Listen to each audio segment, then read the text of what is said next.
letters.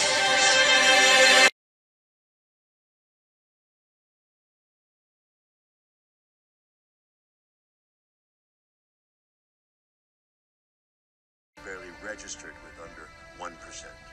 Americans had clearly endorsed McKinley's vision of trade and empire. My fellow citizens, recent events have imposed upon the At the height of his popularity, the Assassinated assassin by? had complained about American atrocities in the Philippines. The new president, Theodore Roosevelt, an even more unabashed imperialist, continued his policies. And Roosevelt, orchestrating a revolution in Panama, a province of Colombia, signed a treaty with the newly created Panamanian government to lease the Canal Zone, receiving the same rights of intervention the U.S. had forced upon Cuba. The canal was built with great difficulty and finally opened in 1914.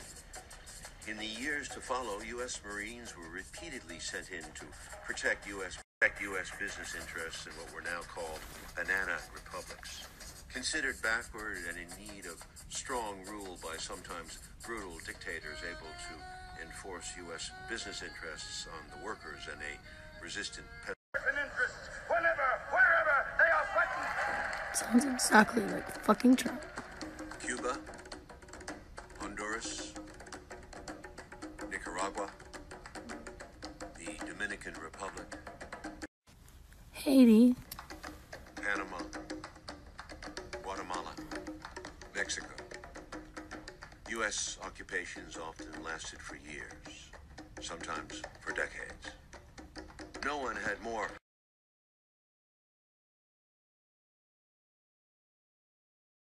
first-hand experience intervening in other countries than Smedley Butler, now a major general in the Marine Corps. Adored by his men, they called him Old Gimlet Eye after a wound sustained in Honduras.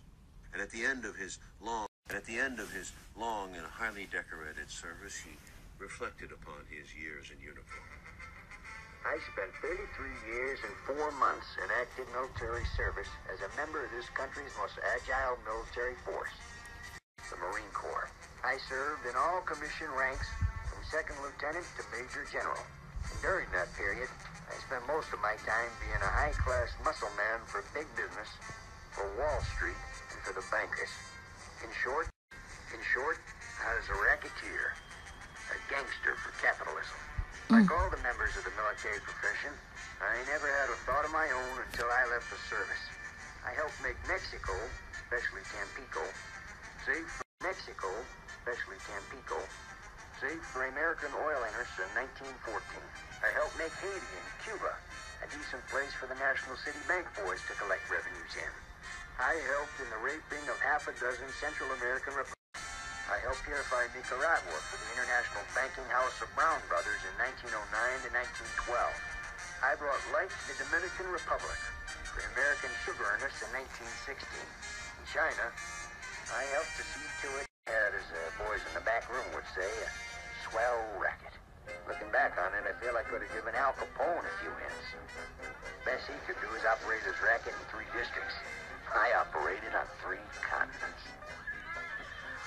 That the war was a death knell for meaningful reform at home. And Congress demonstrated this in passing some of the most repressive legislation in the country's history, the Espionage Act of 1917 and the Sedition Act of Tolerance towards dissent. University professors who opposed the war were either fired or cowed into silence. Hundreds were jailed for speaking out, including Wars throughout history have been waged for conquest and plunder, and that is war in a nutshell. The master class has always declared the wars. The subject class has always fought the battles. Before being sent, I recognized my kinship within all living beings, and I made up my mind that I was not one bit better than the meanest on earth. I said then, and I say now, that while there is a lower class, while there is a criminal element, I am of it. While near there is a soul in prison, I am not free. The judge sentenced Debs to 10 years in prison. He served 3.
Wait, there's a hole. What? There's a hole right there. Do you see that? Sick. Oops. Really? I know. Why you sound like an ice cream truck?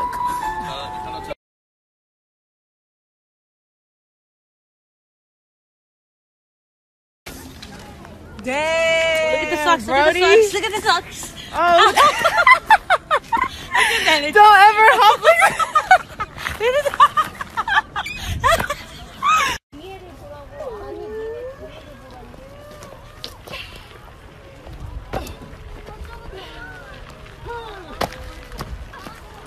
What a ninja.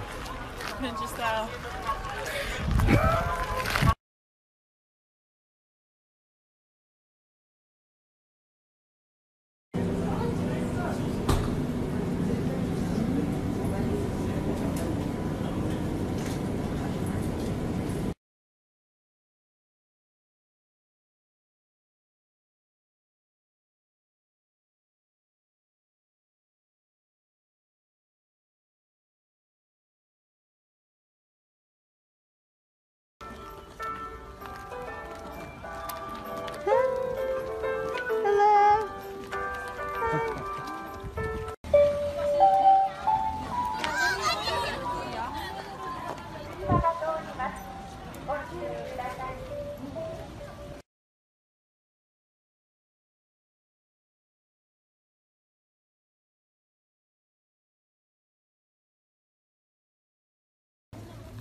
So cool. Hello. Hi.